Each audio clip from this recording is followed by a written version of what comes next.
প্রখ্যাত চলচ্চিত্র অভিনেতা মিশা সওদাগরের ৬০তম জন্মদিন আজ।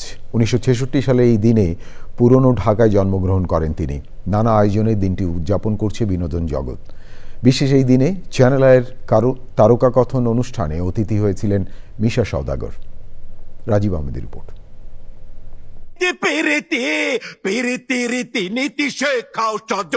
মিশা সওদাগর বাংলা চলচ্চিত্রের একজন জনপ্রিয় ও প্রভাবশালী খল অভিনেতা, যিনি প্রায় ৮০০ চলচ্চিত্রে অভিনয় করেছেন। ১৯৬৬ সালে পুরনো ঢাকায় জন্ম নেওয়া প্রখ্যাত এই অভিনেতার আসল নাম শহীদ হাসান। যদিও বাংলা চলচ্চিত্রের খল চরিত্রে অভিনয়কারী এই মানুষটিকে মিশা সওদাগর নামেই চেনেন চলচ্চিত্রপ্রেমীরা। ১৯৮৬ সালে এফডিসি আয়োজিত নতুন মুখের মাধ্যমে তিনি সিনেমায় আসেন। ১৯৯০ সালে ছোটকু আহমেদ পরিচালিত চেতনা ও অমর সঙ্গী ছবিতে নায়ক হিসাবে আত্মপ্রকাশ করলেও সফলতা ধরা দেয়নি। ১৯৯৫ সালে আশা ভালোবাসা ছবিতে খল চরিত্রে অভিনয় বদলে দেয় সব হিসাব নিকাশ। ধীরে ধীরে হয়ে ওঠেন বাংলা ছবির ভয়ঙ্কর রূপ।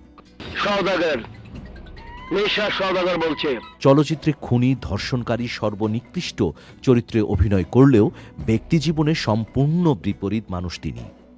ধার্মিক ও পারিবারিক মূল্যবোধে বিশ্বাসী মিশা সওদাগর ৩ বার জাতীয় চলচ্চিত্র পুরস্কার সহ অনেক পুরস্কারে ভূষিত হয়েছেন তিনি। বাংলাদেশ চলচ্চিত্র শিল্পী সমিতির সভাপতি হিসেবেও দায়িত্ব পালন করেছেন। মাঝে তার মৃত্যু নিয়ে গুজব ছড়ানো হলেও তিনি সুস্থ আছেন এবং অভিনয় করছেন। আমার ভাইরে মৃত্যুর মুখে রাইখা আমি ঘুমাইতে পারি নাই। জন্মদিনে চ্যানেল আইয়ের জনপ্রিয় অনুষ্ঠান তারকাকথনে অতিথি হয়ে এসেছিলেন তিনি। যে একমাত্র চ্যানেল আমি বলবো চ্যানেল আই, যিনি শিল্প এবং শিল্পীদেরকে যে হারে সম্মান করে, এটা অন্য কোনো জায়গায় পাই না। বিশেষ করে একটা নাম না বললে না, সেটা হচ্ছে আমাদের সাগর ভাই, যিনি শিল্পে এবং শিল্পীকে এবং সংস্কৃতিকে কিভাবে লালন করেন, কিভাবে সম্মান দেন, এটা শুধুমাত্র ওনার পক্ষে সম্ভব। নাম সাগর, মানুষটাও সাগর, মনটা সাগরের মতো। আমি তার দীর্ঘায়ু কামনা করি এবং চ্যানেলের আমি অনেক অনেক কৃতজ্ঞতা প্রকাশ করি। খোলামেলা কথা বলেন ব্যক্তিজীবন, চলচ্চিত্র নিয়ে পরিকল্পনার কথা।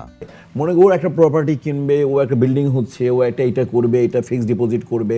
আমরা খুবই আমার ফ্যামিলি ছিলাম, সাকিব এটা কিনবে, আমরা এটা করা উচিত, এই ছবি ধরা উচিত না। দেশ বিদেশে আমাদের প্রোগ্রাম, তো খাওয়ার ব্যাপারে খালি বলি, তখন আমরা একটা ফ্যামিলি আর কি, টিল আমরা family. Rajib Ahmed, Channel I.